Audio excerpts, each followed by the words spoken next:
How's it going, everybody? Welcome to another episode of the UFC Prediction Strike UFC podcast. I'm here with my boys Wells, Grant, and David, and today we're going to go over our picks for UFC Paris, Gane versus Spivac, and let you know what we think is going to happen on Saturday. So let's get into it. Right on. All right. So the first fight that we're going to look at here is because we always like to look at any undefeated fighters that are on the under part of the card, so to speak.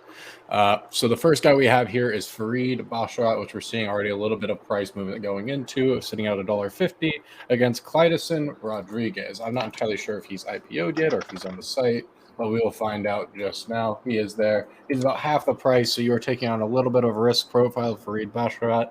But what do you guys think about this fight? Are you willing to take the risk on Clydeson, or are you all in on Farid Basharat? I like the Basharat brothers. I think his brother fights too. I forget what his first name is, but they're both super good, and I think it's like an iron sharpens iron type relationship they have, and they're on a pretty good run. So even though the value is there with Clydeson, I got to lean Basharat on this one. What about you guys? Yeah, I think there definitely is some value in picking up Clydeson, especially because he's like a very aggressive fighter. So I think that there's knockout potential there if you do see him winning. However, I just don't. I think Bosch is a really well-rounded wrestler with decent striking as well. Wesawa? Yeah, Wesawa. And as long as he keeps it technical, I think he's got the win here. Right on. Yeah, I don't know a ton about either of these fighters, but I will stick with the consensus here and ride with Basharat. I think everything you guys said makes sense. Fair enough. All right, moving on to our next fight here, we have Giannis Gamori, which is sitting at a nice 42 cents per share, going against. I'm going to need help pronouncing this one. It's an undefeated fighter. Good luck with that one. It's something like a Lochrin or something like that. Lochrin. Yeah. Sounds. That's my Put the name on the screen. Let's see. We're going to share this tab here. Calvin Lochrin is what I'm going to guesstimate here. One of these two fighters, but they're both pretty damn cheap right now. Calvin Lochrin, that's how we're going to say the name. Hopefully, they don't come for us with my amazing ability to pronunciate names here. But I'm going to say this is probably a pretty good idea to get at 91 cent share with an undefeated record, getting on the kind of higher part of the card here. I don't mind taking this and potentially riding it for a while. What do you guys think? I agree with Wells in this one. I'm going to call him Colin Lauren. Just, I don't know, I have a good feeling about it. I think I'm right. We can make a bet on that later, too. So Colin Lauren, I feel the same way Wells feels. He's undefeated. Hot prospect, 81 cents, great IPO price. Take it. Money's hot. Take it. Yeah, no, I think you should take this one as well. I honestly, I think the prediction strike value share values are a little bit different than what general consensus is for this fight, and I think Lochrin's explosiveness gives him an edge in this one. Yeah, he's only 27 too, and everybody loves an exciting Irish fighter. So I'm gonna stick with him, and I think that Irish potential, you get some fans behind him, and the hype will continue to grow. So I think that's great value there at 91 cents. We're pivoting over to William Gomes versus Lucas Almeida. This should be an interesting fight here. We have, let's see, where do we have William Gomes? I had this pulled up. Bam, here we go. Trying to make this faster. Sitting at $1.28 versus Lucas Almeida, who's sitting at 89 cents. Look how fast I'm getting in between these. I'm feeling pretty good about that. I'm pretty sure Almeida pulled out of this fight. Oh, I'm not sure if there's a new fighter assigned, but I'm pretty sure he pulled out. I think you're right. I don't think it's been announced yet. Oof. All right. Man. So let's say it says here that he announced on his Instagram that he suffered an injury and will not be able to fight. But unlucky. Shame. We can just talk about Gomes though. Yeah, talk about Gomes for a minute here. I'll pull him back up. That's sad boy hours there. I mean, Gomes has been looking pretty good. I remember seeing him on a fight night. It was several fight nights ago, but he looks really good. I know he's really pretty consistent, well-rounded. I was predicting him to win this fight for whatever that's worth. So I was pretty high on him. Yeah, I had Gomes as well. Like from what I've seen from him, he's he has a pretty high IQ and is technical and patient with his striking. Like throws, I think 1.9 something per minute and absorbs like 1.17. Damn. And I would have had him in that fight because Almeida, I think his like sloppy defense and it is kind of what lost him his last two fights. So I would have had Gomes in this one. Yep.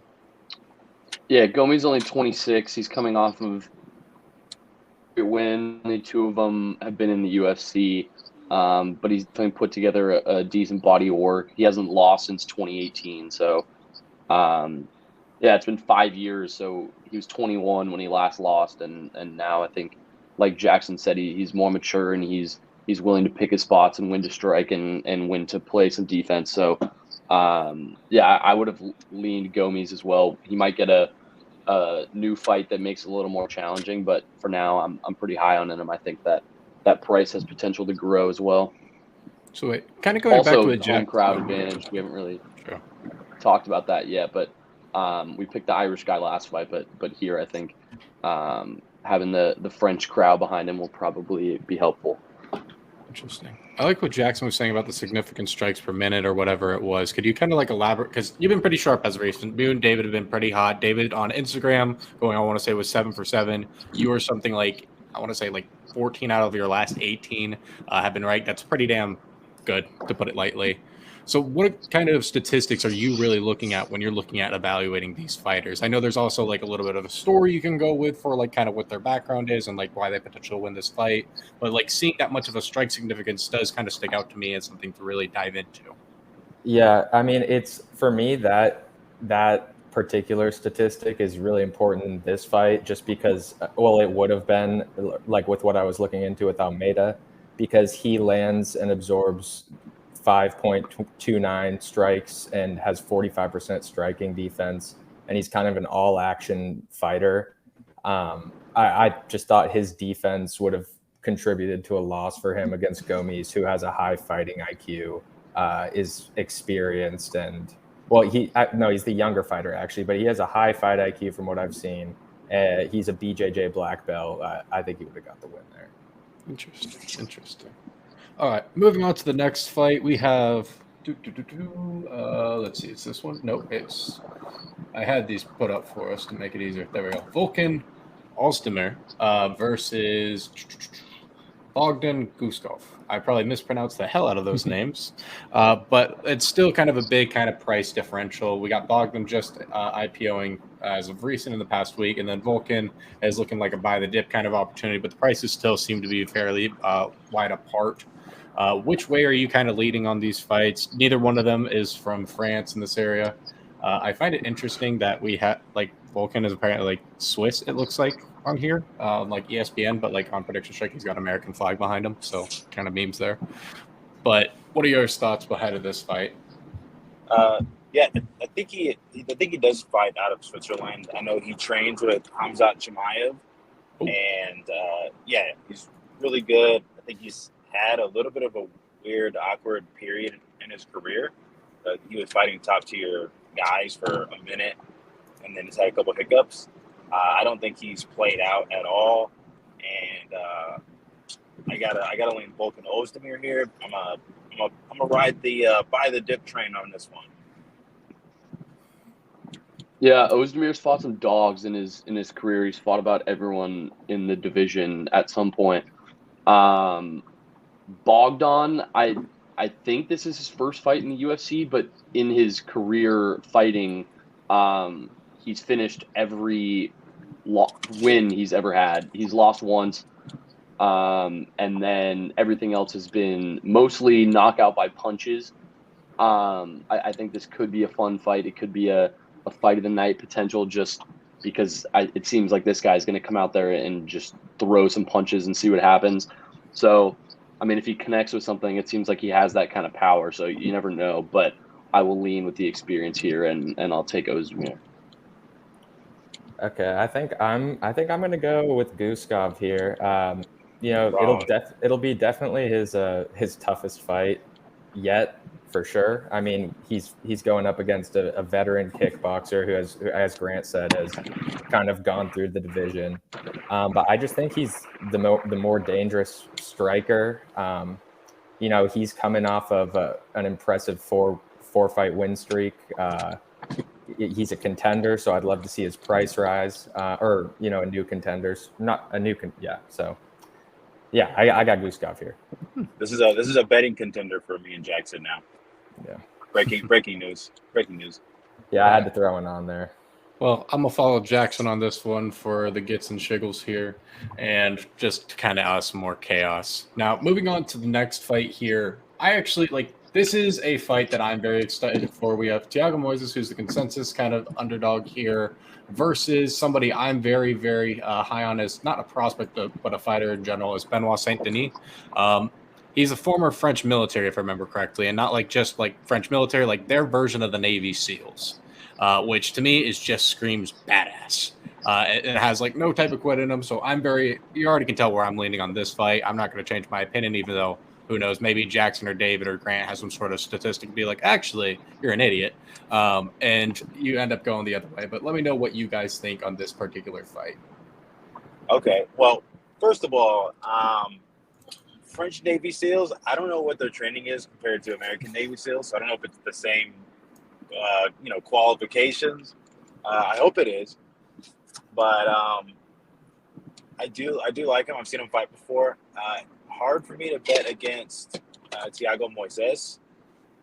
The statistic for that being, anyone who fights Islam and survives to tell the tale, I just think has seen the highest level of fighting in their weight class, and I think that's worth something. Thiago Moises is still young. He was highly touted back in the day. He's fought a lot of the best dudes, and he's got a lot left in the tank. I think he's live. What was the value on Thiago, real quick? Thiago is sitting at $1.61 here. $1.61? I like my value there on Thiago Moises. Right on. For me, I think I'm going to have to lean the other way and go with Benoit. I just, it's a really close, and I think this also has potential to be fight of the night. I have a hard time leaning either way. I just think there's value here in Benoit. He's a very, very good wrestler, just like Moises is. He has 4 fights in the UFC with 8 takedowns, which is it doesn't seem insane, but it's really great considering how short his fights are. When you go back and look at him, he gets it done early and is consistently getting people on the ground with urgency. I think, general consensus and prediction strike odds has him as the underdog.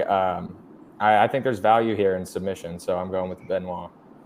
All right, sounds like we got another shots wager between Jackson and I, another top contender. Also, I just want to point out, Thiago, one of the only people to take down Islam.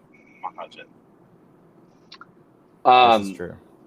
I'm gonna lean Benoit as well, so I'm gonna be in Jackson's corner here. Losers. I think the values there. The submission value for both of them is high. I mean, they're both very good at it. Whether that means that they kind of cancel each other out because they're both very proficient in this area, I guess we'll see. But interestingly enough, both of these fighters have finished their last fight with a face crank submission, which I feel like is a very random fact. Yeah, clearly both very adept at many different submission tactics. I think this fight, a lot of it will be on the ground. But yeah, I'm going to lean Benoit here. Home crowd gets him juiced up. Goes in there, face crank, win. Right on. All right, so moving on to the next fight of the card, and where I don't want to really, not so much go with the lean that I have here, but we have Manon Fiorot sitting at $3.52. Look at the amount of volume that has gone into this specific fighter. It's insane. People are really excited about this value, and I'll show you exactly why here. She's going against Rose Namajunas, who is sitting at $4.85. So just to let you guys know, Rose is the consensus kind of underdog here, whereas Manon Fiorot is the consensus favorite in her homeland. So it's a little bit hard to go with Rose here, considering the value that you are getting with Manon. I want to say this is Rose's first fight in this specific division, if I remember correctly. It is, yeah. She's moving up. All right, so tell me what you guys think about this specific fight and where you're kind of leaning. I'll let the boys go first. For me, you got to respect Rose. She's a super well-rounded fighter and has an impressive fight regimen. She has wins over Weili and Andrade. But I think this is a tough, really, really tough first fight for her in this weight division. Manon is just big and strong. And I don't think Rose has enough striking volume to really get at or defend against Manon's beautiful striking ability.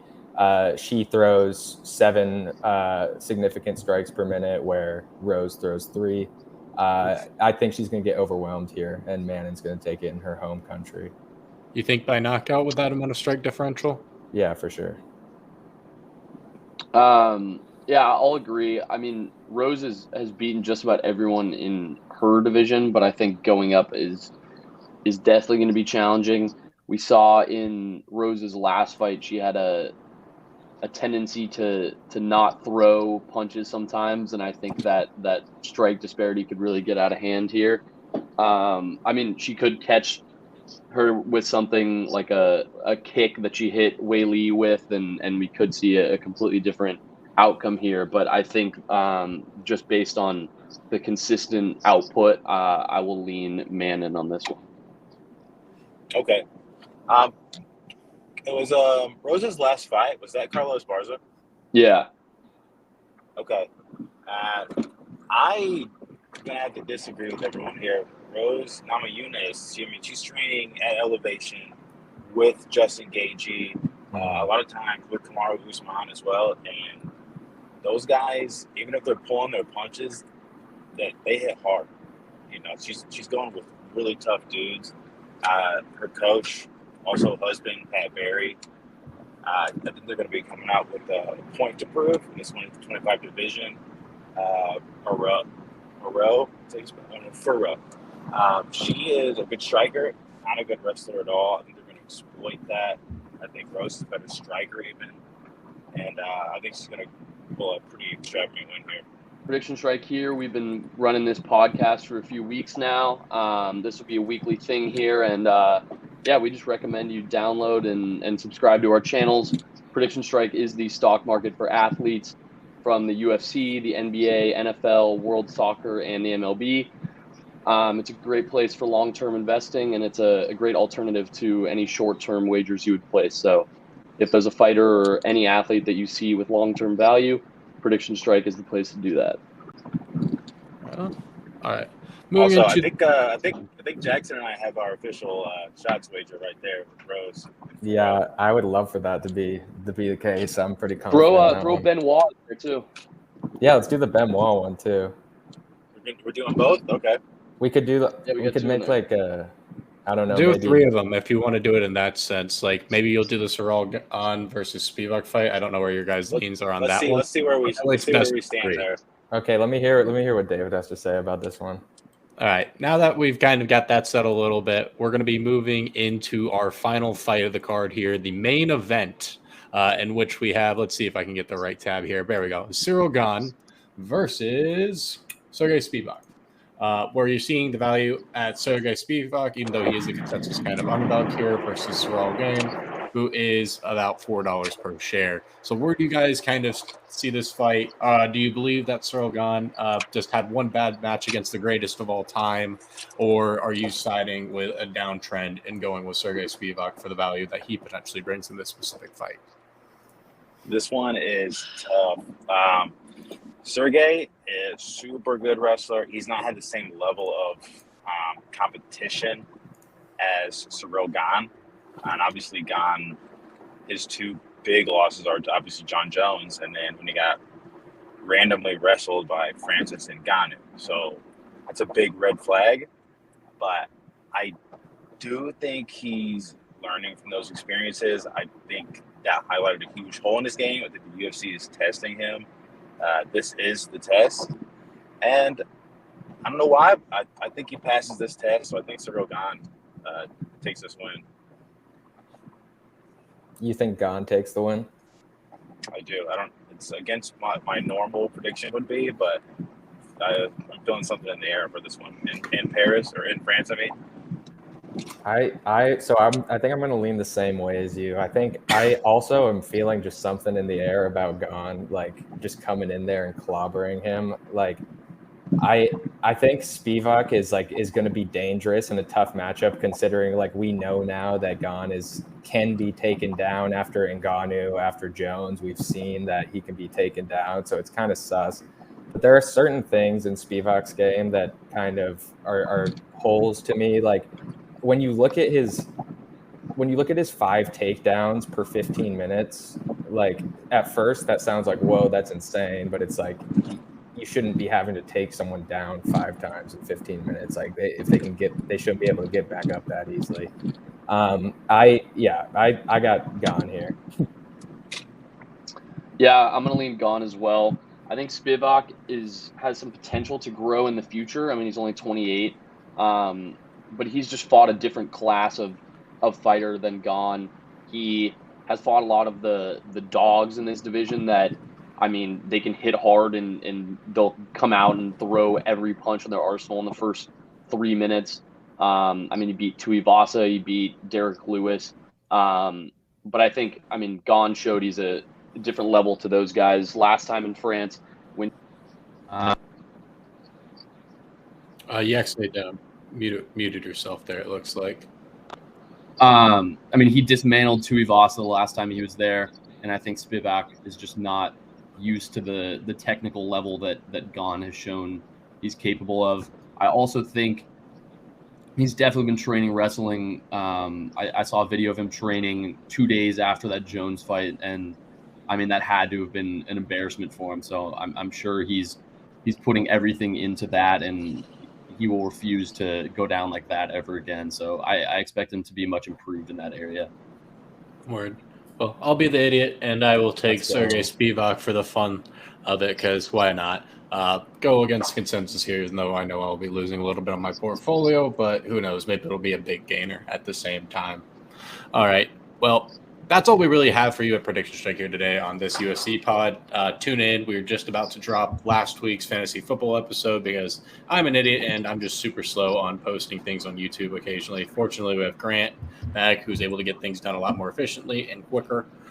This has been David Jackson, Grant here on the UFC Prediction Strike pod. Hopefully going to help you grow your portfolio a little bit more this week. We'll see exactly how UFC France goes. Really excited to see. Who knows? Maybe those dance moves from Gane will be on display once again. Don't forget to like, subscribe, and download the Prediction Strike app so you can actually start building your portfolio with us. But until next time, peace.